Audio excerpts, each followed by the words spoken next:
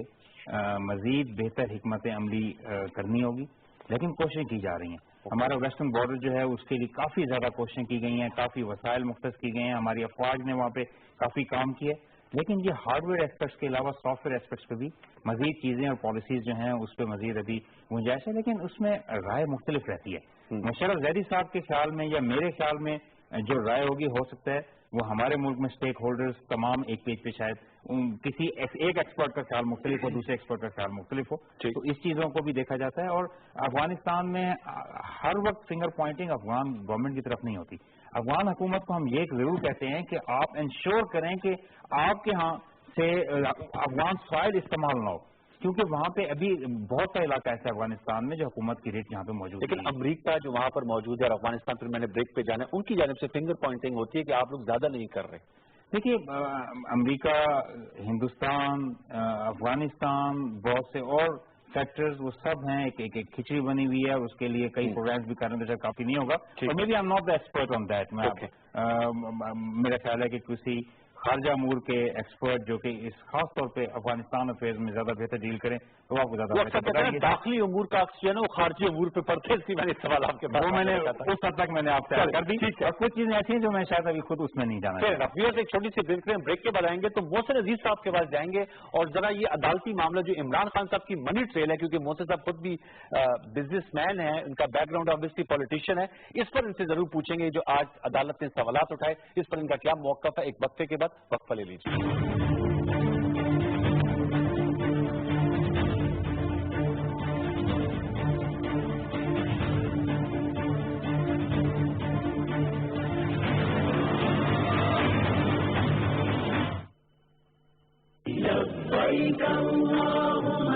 متوازن غذا۔ فریضہ حج میں جسمانی مشقت اور صحت کا بڑا عمل دخل ہے۔ عازمین حج کے دوران مناسب متوازن اور تازہ غذا کا استعمال کریں تاکہ صحت بحال اور تندرست رہے اور آپ فریضہ حج خوش اسلوبی سے انجام دے سکیں۔ ملک کی تاریخ میں پہلی بار خادم پنجاب کسان پیکج کے تحت کسانوں کی سہولت کے لیے پوٹاش کی کھاد پر خصوصی سبسڈی، جھٹ کیش بٹ کیش، SOP کے لیے 800 روپے اور MOP کے لیے 500 روپے کے خصوصی واؤچرز کا اجرا۔ یہ واؤچرز پوٹاش کی بوری میں فراہم کیے جائیں گے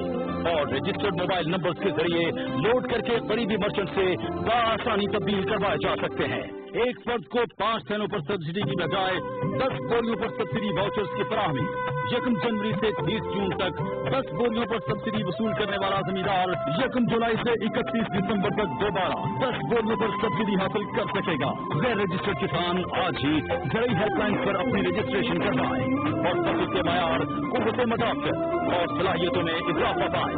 سستی پوٹاش کھیتوں کھلیانوں میں، بھری ہے خوشیاں گھرانوں میں۔ مزید معلومات کے لیے زرعی ہیلپ لائن پر روز کال کریں۔ کسان کی خوشحالی پاکستان کی خوشحالی۔ محکمہ زراعت، حکومت پنجاب۔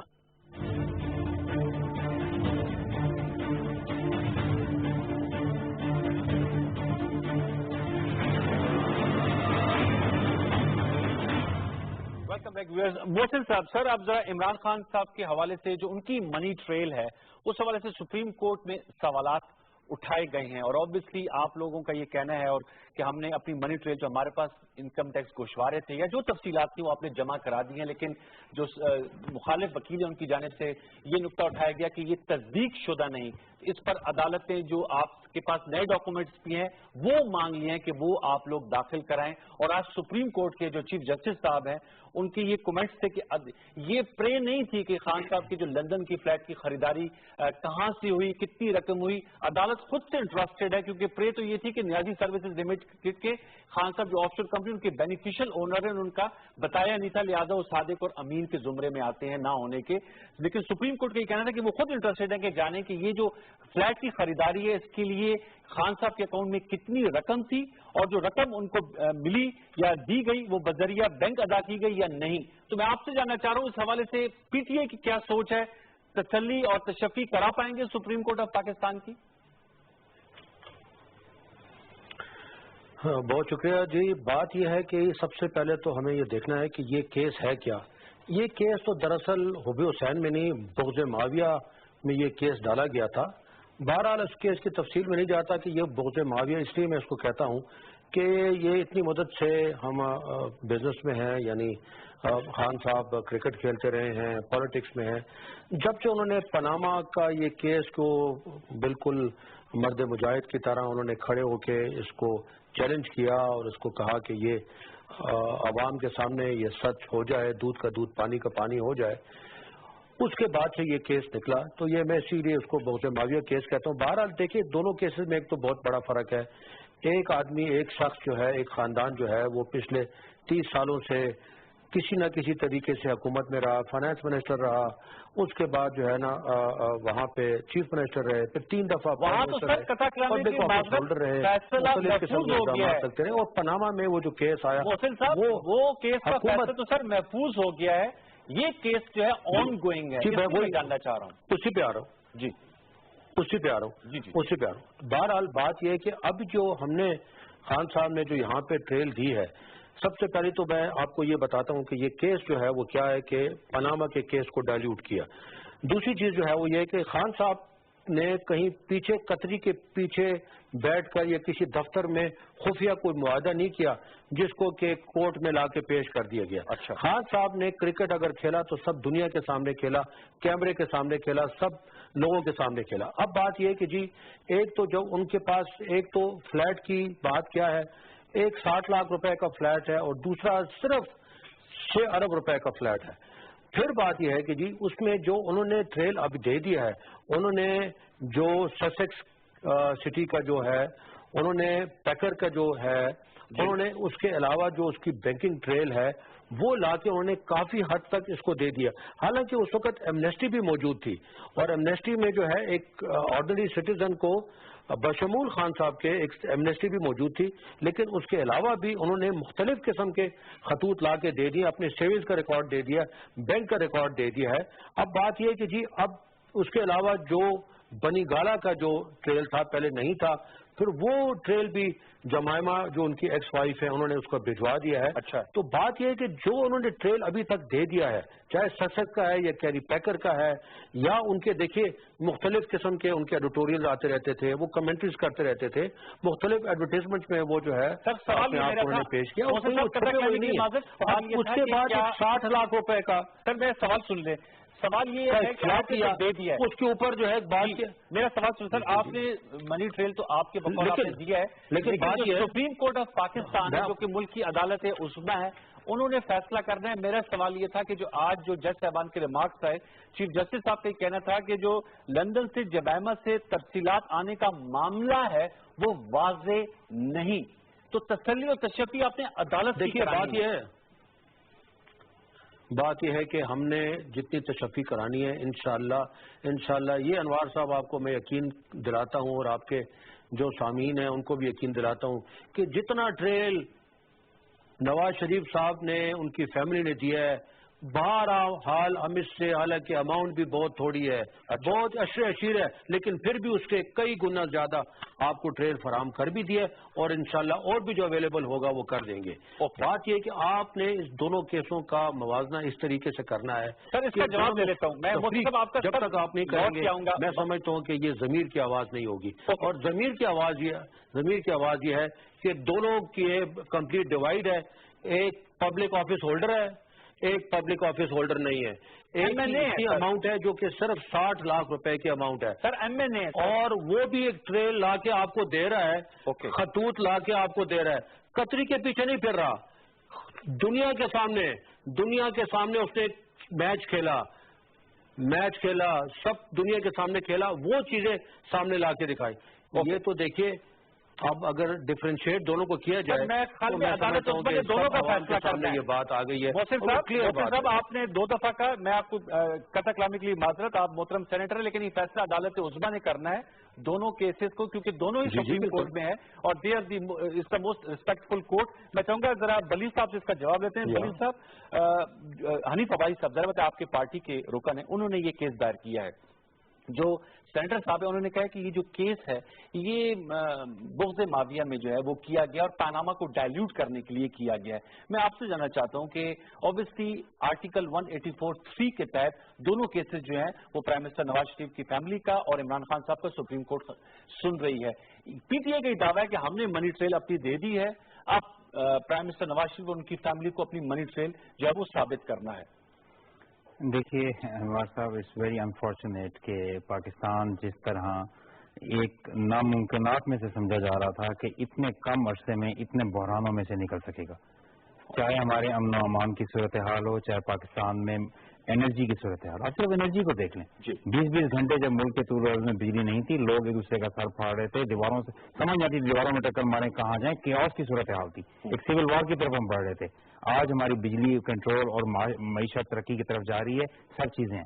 بغض ماویہ میں تو ہمیں کہنا چاہیے کہ ایک شخص وزیر اعظم نہیں بنا, اس نے پورے ملک کو اپنے اسٹیک پہ لگا دی. ایک شخص وزیر اعظم نہیں بنا, اس نے پہلے بے وجہ دھرنے دیے, لوگوں سے جھوٹ بولا کہ میں نے تو یہ 36 پنچر لگائے گئے ہیں اور یہ غلط بےایمانی کی گئی ہے, اور بعد میں ہنس کے کہہ دیا وہ تو سیاسی بیان تھا.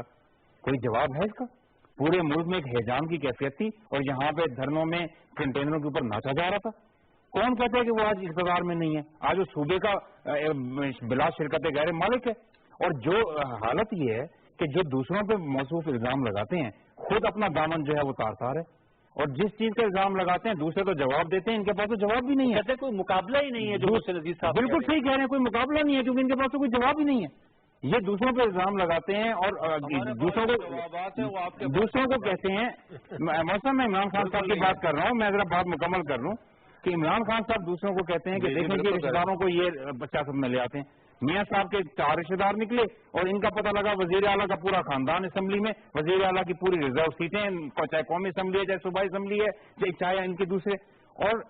لائف سٹائل کے بارے میں کہتے ہیں ان کی پی ٹی آئی کا بچہ دیکھیں تو جی دیکھیں جی نواز شریف دنوں میں اتنا امیر ہو گیا، یہ نظر نہیں آتا کہ عمران خان صاحب جو ہیں وہ آج کئی ارب روپے کے ایک گھر میں تنہا رہتے ہیں، نہ بیوی نہ بچہ، اور وہاں پہ وہ اکیلا رہ رہے ہیں۔ تو گزارش یہ کہ ہر طرح کا الزام جو لگایا جاتا ہے جس طرح کا بھی آپ لے لیں، میاں نواز شریف تو صرف سیاست میں نہیں آئے تھے جب کوئی عہدہ نہیں تھا، جب ان کے والد کے پاس کوئی عہدہ نہیں تھا، 73 میں جب ان کی کنفسکیٹ کی گئی، نیشنلائز کی گئی، ان کی تو 1000 تو امپلائیز اس وقت تھے، اور پرانا ایک کاروباری سلسلہ، لاہور کے لوگ، پنجاب کے لوگ، پاکستان کے لوگ، پشاور کے لوگ ایسے ملتے ہیں جو بتاتے ہیں کہ ہم جب لاہور جاتے تھے ہم ٹریڈ کرتے تھے، بزنس کرتے تھے، اس وقت ان کا یہ ایک معاشی صورتحال تھی۔ تو اس وقت تو یہاں پہ تو بالکل حال سے آج اربوں روپے کے مکانوں میں رہتے ہیں، آج پوری دنیا میں پاکستان کے ان ممالک سے پیسے ان کو فنڈنگ میں موصول ہوتے ہیں، اس وقت ان کا بھی بڑا فانا تھا۔ تو گزارش یہ ہے جناب والا کہ جو ثبوت کی بات ہے، یا قطری خط کی بجائے خیبری خط آئے، چاہے وہاں پہ وہی کی وہی چیزیں بھی پروڈیوس کرنے سے قاصر ہیں، 20 سال پہلے کے بھی کہنے لگے وہ کاؤنٹی مجھے نہیں دے پا رہی، تو بھائی آپ پاکستان کے انکم ٹیکس قوانین میں ہے کہ 6 سال سے پرانا ریکارڈ نہیں مانگا گیا، تو آپ لیکن ہم 40 سال پرانا ریکارڈ مانگ رہے ہیں، خود آپ 20 سال پرانا ریکارڈ بھی نہیں دے رہے۔ میں یہ محسن صاحب آپ کا جانوں گا، مشرف صاحب ایک سوال جو آج بہت زیادہ ڈسکس ہو رہا ہے، پہلے میں محسن صاحب آپ کے پاس لوٹ کے آؤں گا سر، آرٹیکل 184(3) سو موٹو کی پاورز ہے میرے خیال میں سپریم کورٹ کے پاس، کیونکہ آج جب جج صاحب نے نعیم بخاری صاحب سے یہ کہا کہ اگر ایمنیسٹی اسکیم کے تحت کچھ سوال پوچھے انہوں نے، تو کیا پھر اگر اس چیز کو ہٹا لیا جاتا تو اس وقت پھر عمران خان صاحب کا کیا موقف ہوتا، کیونکہ انہوں نے جو اپنا فلیٹ ہے وہ ایمنیسٹی اسکیم کے تحت ظاہر کیا تھا جو مشرف صاحب کے دور میں آئی تھی۔ اس پہ نعیم بخاری صاحب نے کہا کہ جو آرٹیکل 62 ہے اس کو ایک فیصلے کا حوالہ دیا جسٹس عظمت سعید صاحب کا، جس میں انہوں نے کہا پولیٹیکل انجینئرنگ کر کے نہیں جوڑا جا سکتا آرٹیکل 184(3) کو 62 سے۔ تو یہ جو اب ہو رہا ہے پرائم منسٹر نواز شریف کے حوالے سے چونکہ فیصلہ محفوظ ہے، لیکن اس میں بھی محسن عزیز صاحب کی جماعت پٹیشنر ہے، خان صاحب خود ہیں، انہوں نے کہا تھا کہ 62 63 کو دیکھیں اٹریکٹ ہوتی ہیں یا نہیں۔ آج حنیف عباسی صاحب کہہ رہے تھے آپ خان صاحب کا دیکھیں کہ کیا 62 63 اٹریکٹ ہوتی ہے یا نہیں۔ تو یہ اس کو آپ کیسے دیتے ہیں آرٹیکل 184(3) اور اس کو جوڑنا 62 63 سے؟ میں انوار بڑی سچائی کے ساتھ 184(3) سے واقف نہیں ہوں، میں نے پڑھا نہیں، لیکن کیونکہ جب تک میں خود نہیں پڑھوں گا تو میں اس پہ زیادہ کامنٹری نہیں دے سکتا۔ یہ بات تو کل بھی جو ہے دیگر شوز میں ہوئی 62 اور 63 والی، صادق اور امین والی، جی، اور ایک آرگیومنٹ یہ ہے جس کا اپنا ایک وزن ہے کہ 62 اور 63 پہ تو بہت سے لوگ جو ہیں وہ نہیں آئیں گے، لیکن کیا اس کا یہ مطلب ہے کہ اگر معاشرے میں ہم یہ تسلیم کر لیتے ہیں کہ خامیاں ہیں جی، اور ہم سب جو ہیں ہم غلطیوں کے اور مطلب جو ہے پتلے ہیں، ہم سے غلطیاں ہوتی ہیں، تو لیکن اگر اس سچائی کو تسلیم کر لیں تو کیا ہم یہ بھی تسلیم کر لیں کہ ہم یہی چاہتے ہیں کہ ہمارے لیڈران میں وہ ساری خامیاں ہوں جو ہم جانتے ہیں معاشرے میں، یا ہم اپنے سے بہتر لیڈر چاہتے ہیں؟ ہم چاہتے ہیں کہ جتنا احسن جو ہے لیڈر ہو اور جتنا احسن طور طریقہ ہو جس کے تھرو ہم لیڈروں کا چناؤ کریں، وہ ایک ریاست کے طور پہ اور ایک معاشرے کے طور پہ ہمیں ایسپریشنل ہونا چاہیے یا ہمیں سینیکل ہونا چاہیے؟ تو ایک تو یہ سوالات ہیں، میں سمجھتا ہوں عوام ہر الیکشن میں ان کا تھوڑا بہت جواب دیتی ہے، لیکن ایسپریشنلی میرا اپنا ویو یہ ہے کہ ہمیں ہمیشہ کوشش بہتر اور ایسے کی طرف کرنی چاہیے۔ تعین کون کرے؟ تو ہاں، تعین دیکھیے کسی بھی نظام میں تعین کرنے کے لیے نمائندہ کیا جاتا ہے ادارہ اور ادارے کو چلانے والے لوگ۔ پاکستان میں وہ ادارہ ہماری جوڈیشیری ہے اور وہ لوگ ہمارے ججز ہیں۔ اب اس کیس میں جو بہت افسوسناک چیز ہے وہ یہ ہے کہ کیونکہ یہ ایک سیاسی کشمکش کی پیداوار ہے یہ پورا کیس، تو اس میں ہر طرح سے جہاں بھی کوئی موقع ملتا ہے کسی بھی پارٹی کو، پارٹی نہ صرف سیاسی جماعتوں کی میں بات کر رہا ہوں، کوئی بھی فریق پارٹی جس میں میڈیا بھی شامل ہے، جس میں کافی حد تک میں اور آپ بھی شامل ہیں، تو ہم جہاں بھی ہمیں موقع ملتا ہے ہم اور انتشار بڑھاتے ہیں۔ ہم سوچتے ہیں کہ اگر ہمارا جس کے لیے ہمارے دل میں ہمدردی ہے، اگر اس کے اوپر زیادہ پریشر آ رہا ہے کورٹ سے تو کورٹ کو گالیاں دینا شروع کر دو، اگر ہمارا دل زیادہ کورٹ والوں کے پاس ہے تو ہم جس کی جانچ پڑتال ہو رہی ہے کورٹ کے تھرو اس کو گالیاں دینا شروع کر دو، اگر عمران خان جو ہے نواز شریف کے پیچھے جا رہا ہے تو عمران خان کو گالیاں دو، اگر خان جو ہے وہ نواز شریف کے پیچھے لگا ہوا ہے، تو نواز شریف کو مطلب یہ ایک فری فار آل جو ہے ہو گیا ہے. اس میں کسی نہ کسی لیول پر، کسی نہ کسی پوائنٹ پر لیڈرشپ کا، میں نے پہلے بھی جو دہشت گردی کا مسئلہ تھا اس میں بھی لیڈرشپ کا فقدان ہے، اور اس وقت خاص طور پہ ہمیں مورل لیڈرشپ کی ضرورت تھی.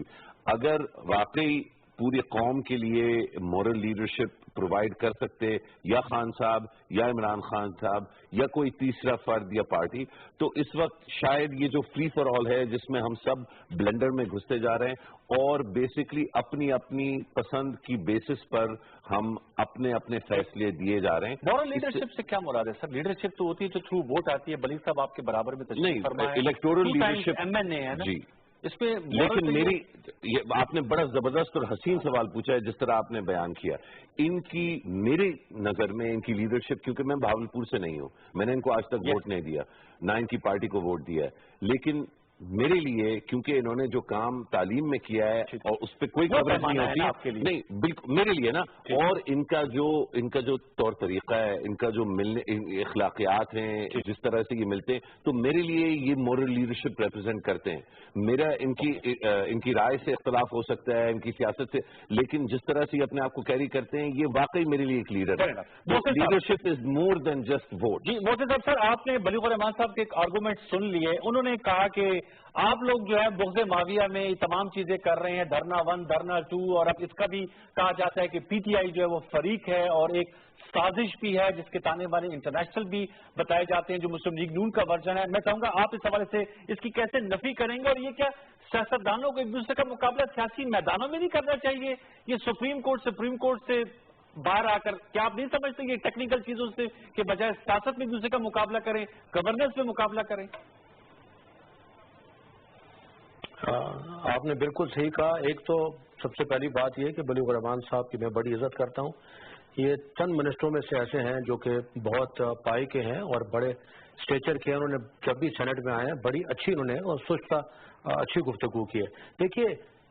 ضرور یہ تو ہے ڈیموکریسی میں تو یہ ہے کہ جی عوام جو ہے وہ سلیکٹ کرتا ہے، لیکن دیکھیے ساتھ ساتھ آپ نے یہ بھی دیکھنا ہے کہ عوام کو ہم نے تعلیم دی ہوئی ہے، عوام کو ہم نے صحت دی ہوئی ہے، عوام کو ہم نے بھوکا رکھا ہوا ہے، پیاسا رکھا ہوا ہے، یا ان کو تعلیم اور جو ہے یہ سب چیزیں جو ہیں وہ کی ہوئی ہے. وہ تو 2 وقت کی روٹی کے پیچھے لگے ہوئے ہیں. آج ہمارا نیشن جو ہے وہ دنیا کا 11th most poorest nation declared ہو گیا ہے. تو اب ایسے میں سمجھتا نہیں ہوں کہ یہ جو ہے نا جس طرح سے یہ ابھی ہمارے غریب لوگ ہیں وہ کس طریقے سے ووٹنگ کرتے ہیں. بات یہ ہے کہ یہ دیکھیں یہاں پہ اداروں کی بات ہوئی ہے. اب ادارے جو ہے SCCP کا آپ نے رول دیکھ لیا ہے. میں سمجھتا ہوں یہ جو آپ نے سوال کیا بالکل صحیح سوال کیا.